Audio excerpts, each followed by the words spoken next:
Hello friends, my name is Dr. Naresh Sarkar, Department of Physics, Sri Shivaji Science College, Amravati. Today I am going to talk about structure of solid or solid state physics, basically part of solid state physics. This video is helpful for research student, those who are newly joined PhD, and MSc research students, also for the BSc student. Friends, when you synthesize of your material in your research laboratory, first you have taken a material or chemical in a stoichiometric ratio, and you are going to synthesize your material using any of the technique, some wet chemical method to soil gel methods, or physical method to chemical methods. Any kind of method you apply to synthesize your material, whatever may be the material, the first thing you have to know the amount of stoichiometric ratio of chemical you taken before synthesize your material. That means by taking the raw material before synthesize your desired compound, you have to take in the raw material, and after go through the some process of synthesis, you get some time in your material in powder form, or sometime you get the material in liquid form. The most of the material, the people who get the powder form, so that material is belongs for the solid state material.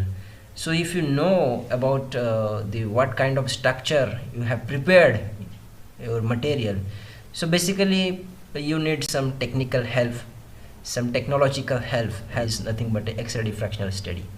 So if you go through the X-ray diffractional study, that means it is a vast field or area of part of solid state physics. So that is why today I am talking about the importance of solid state physics in research. So this video is helpful for you people, those who are joined recently PhD, or this is for the student of MSc, or also helpful for the BSc, because I am going to talk about some basic part of the solid state to the some depth of the solid that will prepared in your research laboratory.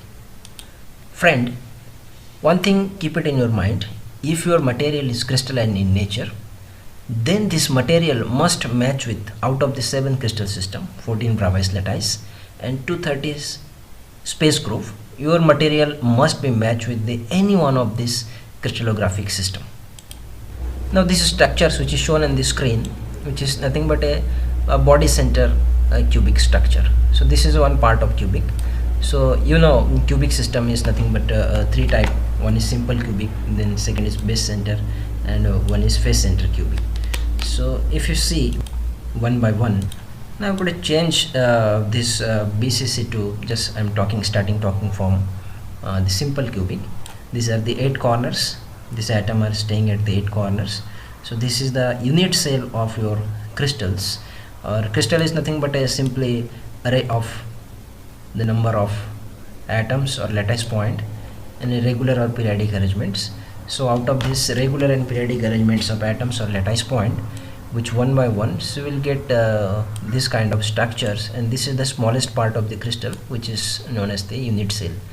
So this is the simple cubic unit cell. So this unit cell here, the 8 corner, which is again from this 8 corner, this one of the corner atom sharing the 8 another unit cell, such that this corner atom sharing by 1 by 8 portion to this unit cell. Okay, so this total number of atom contributed to the simple unit cell is 1 by 8 multiplied by the 8 corner. So the number of atom in a simple cubic, 1 by 8th of the 8 corner, nothing but 1 by 8 into 8, which is equal to 1 atom per unit cell for the simple cubic. So what about the basics, base center? Because base center, it is as it is simple. Here is one more atom is there, so I will draw the base center also here. So this is structure of base center. Like this, there is also structure of face center. So today I am just simply talking about the simple cubic or cubic structures, and out of this cubic structure, what kind of material will synthesis and how will analyze, and what is the property of your material, and what are the parameters which is coming from the X-ray diffraction. So we will talk later this part. In the similar manner, if we talk about the face center, so I will draw the face center also. So this is the structure of face center. This is corner atom, 1 2 3 4 corner atom with the top view, and this is the face center, and this atom is sharing one half to this unit cell and another one half to the unit cell that is close to this or neighboring part of that unit cell. So these three are the periodic arrangements of simple cubic body center and face center.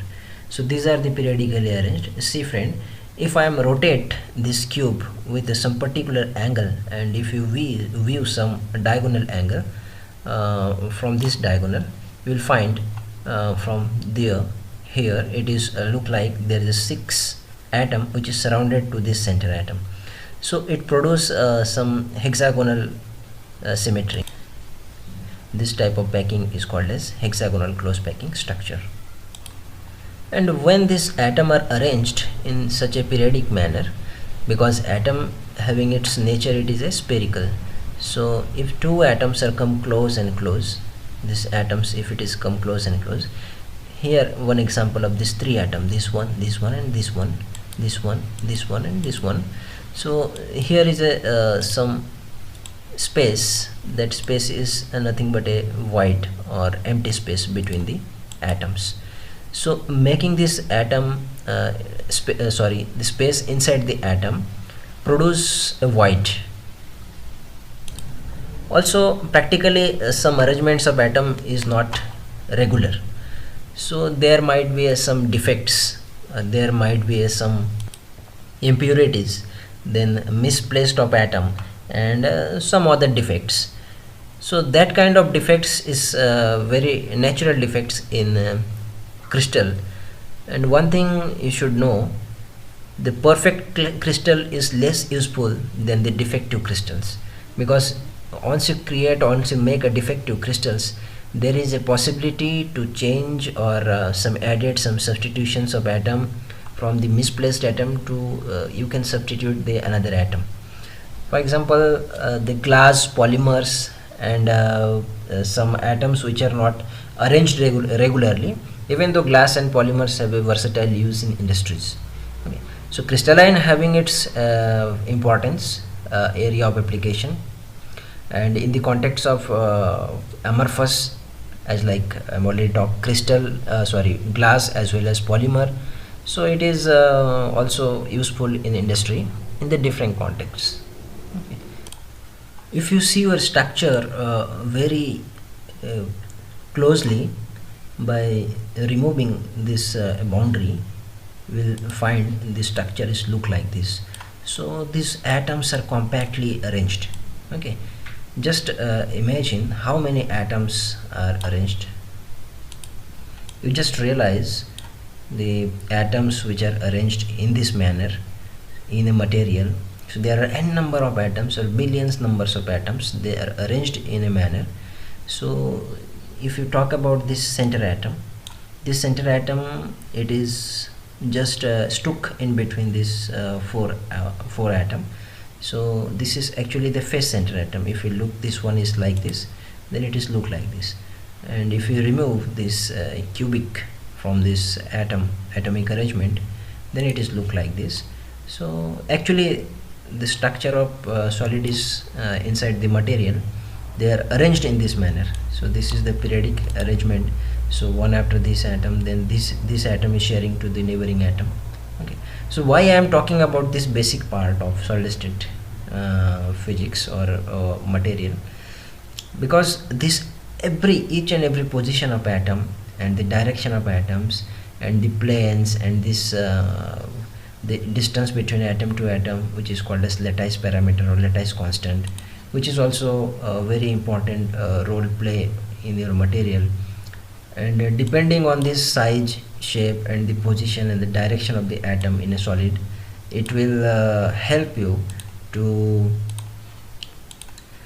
know the property of your material in the context of electrical study, in the context of magnetic study, in the context of hardness, any kind of physical as well as chemical as well as electrical natures. That is depends on only the planes of atom or the orientation of atoms, on the direction of atom and the position of atom.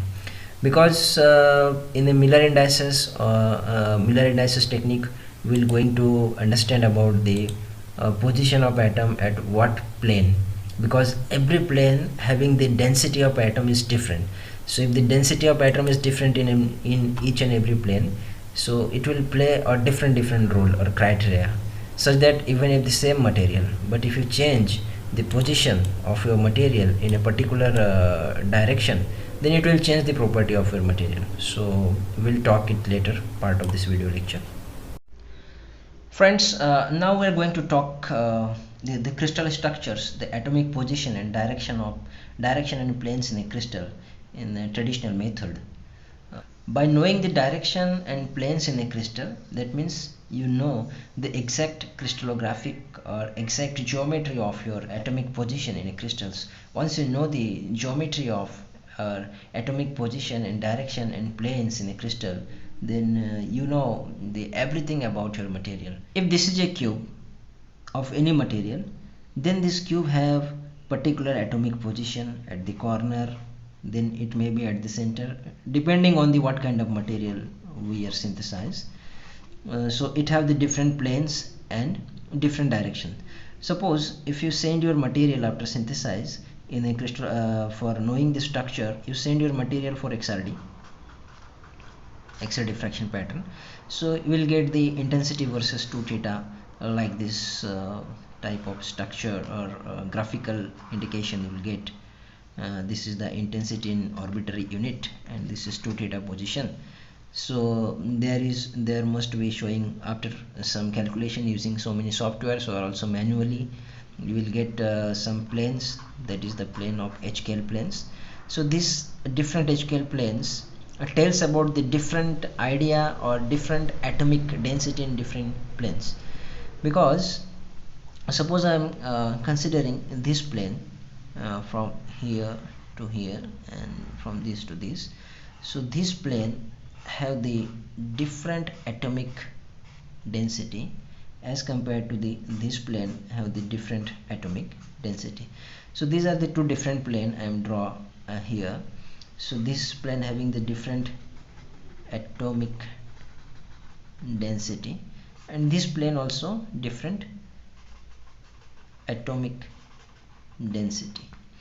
So because of the different atomic density, the physical property also change. So that is why we should know the name of the each and every planes.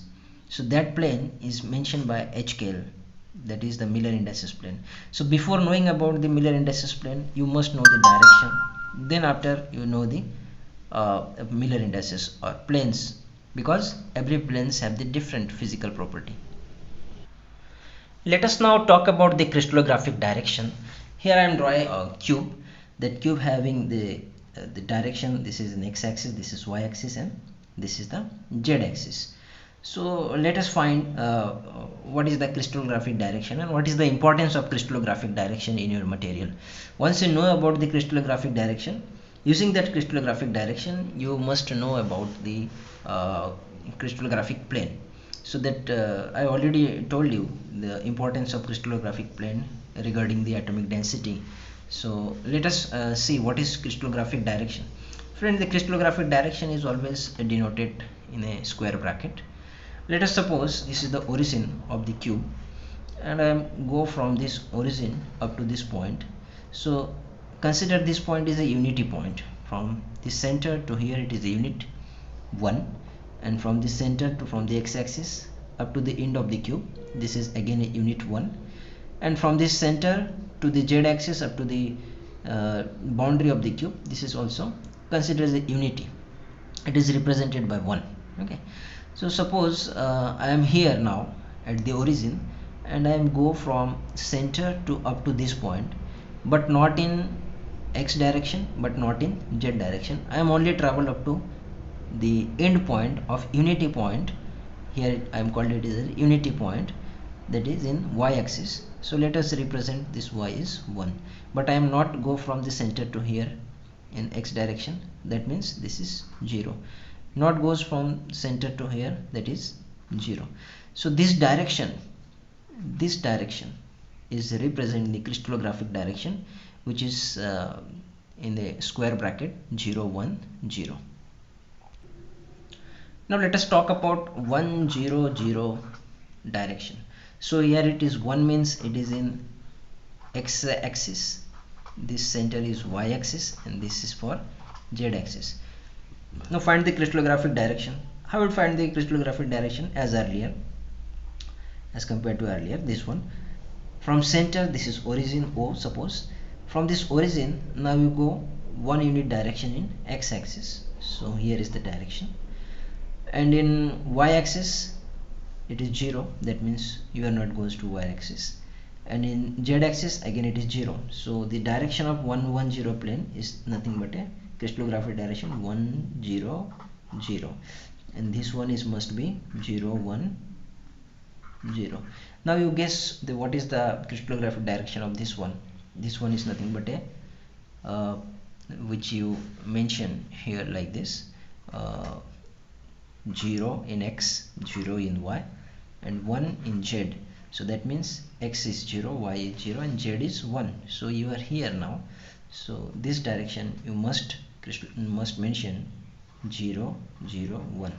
So which is the crystallographic direction? Let's take one example. That example is 1 1 1. Okay, remember friend, crystallographic is nothing but a just it is a 2D line. Okay, I am just draw a 2D line or any line or any direction, not a plane. Crystallographic direction is just a line, it is not a plane. Crystallographic plane is a Miller indices that is shown here. Okay, I will let you explain also the what is crystallographic plane and how you will calculate the crystallographic plane, and what is the importance of crystallographic plane in the, of your synthesized material. Okay, so let's draw 1 1 1 crystallographic direction. So x is here, it is x is 1, y is 1, and z is 1. So that means from the center you just move from the center in the x direction is 1 1, then go to y direction, again it is 1, then go to z direction. Remember, I just start from the origin O. From this origin O to x is 1, from this x is y, it is again 1. Now from the y it is z direction, it is 1. That means the position is here. So this position is diagonally at this corner. Okay, so that means this direction is from the origin, it is look like this, come out from. Okay, it is just come. If I am show this pen here, so that means it is come from the origin to like this. Okay, so this is the direction of 1 1 1. Okay. Now how to know about the Miller indices and what is the importance of Miller indices? Because I've already told you in XRD, from the machine when you get the XRD data, if you analyze the data, then you will get the HKL values, then 2 theta values, then D values, the everything which is the hidden inside the structure. Okay, what kind of structure you prepared, the different structure having the different like nature of graph against the 2 theta versus the intensity count. That intensity, it is an arbitrary unit. Okay, so for calculating the Miller indices, the Miller gives an idea. The Miller is, he is a British crystallographer. He gives an idea about the indices. He gives an idea about the orientation of planes. Okay, in the form of HKL, because the HKL plane itself shows the different atomic density in the different plane. So different atomic density may be in different plane, may be different. The different atomic density is different in all the plane. Number of plane which is larger in a crystal, that shows the number of or highest intensity in a crystallographic or what is called XRD fractional pattern. Suppose in cubic it is look like this. This is the plane, and this is the highest intensity peak, and this is the one more peak, and it is look like somewhat, and this is the intensity. So this plane is 111 plane, this is 200 plane, and this is 311 plane, this is 222 plane, this is 400 plane, like this. These are the plane. So if you observe in this category of different category of planes having the different intensity, this 311 plane is the highest intensity, then this 200 plane is the lowest intensity, then this is the second highest intensity is 400 plane, then 22 plane. So each and every plane having the different intensity. Why it is having a different intensity? Because when you count the HKL plane in the crystal, you will find, if you count the HKL planes in the crystal, we will find the intensity or the number of that much of HKL plane that is present in the crystallographic is higher. Suppose 311 plane is much more present in the crystal, so 311 plane will show the largest intensity. If 111 plane having the lowest number in a crystal, then it will show the low intensity. Then second highest, that is 400, it is the suppose second lowest number of HKL plane present in the crystal, then it will shows the different intensity. Friends, here Miller gives the three different technique, or he gives a technique to determine the Miller indices. So first you take the intercept, then you take the reciprocal, then you just simplify it. Suppose I have a crystal, and this crystal having this intercept like this. So these three intercept are connected each other and makes an plane like this. So what is the HKL values of this plane? So first you know the intercept. So from here to here it is a 1, from here to here it is a 1 unit, and from here to here it is a 1 unit. So it cut the exactly half portion. That means intercept is 1 by 2, 1 by 2 and 1 by 2 for the x-axis, y-axis and z-axis. So for x-axis that intercept cut half, and for y-axis the intercept cut at half, and for z-axis that intercept cut at half. So take it a reciprocal. Reciprocal means that is 1 by 2, it will give 2, 2 and 2. Okay. So again if you simplify this, that means 2 divided by 2, that number must be integer number. So 2 divided by 2 it will be 1. So 1 1 1 plane. So this plane should be a 1 1 1 plane. Okay.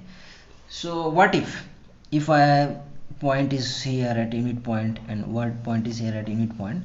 So it will again draw like this. So it will again create a such kind of plane. So this plane also 1 1 1 plane. So if you observe carefully, this small plane and this bigger one plane, they are just parallel to each other. Okay. So this is the parallel to one plane to the another plane. So both plane having the Miller indices same. Okay. So suppose this type of nature were 1 1 1 plane, then 1 by 2 1 by 2 1 by 2, then 2 2 2, then 4 4 4, then 6 6 6. That type of planes, that all planes are nothing but a, if you take the intercept then reciprocal then simplify, then all planes are nothing but a belongs to the family of 1 1 1 HKL planes. So these HKL planes have, suppose if you consider the number of count of the HKL planes is large in this crystal structure, then the intensity will change by this HKL plane 1 1 1. So this is the important of HKL plane that will define the crystal structure with the help of the HKL planes and the crystallographic direction.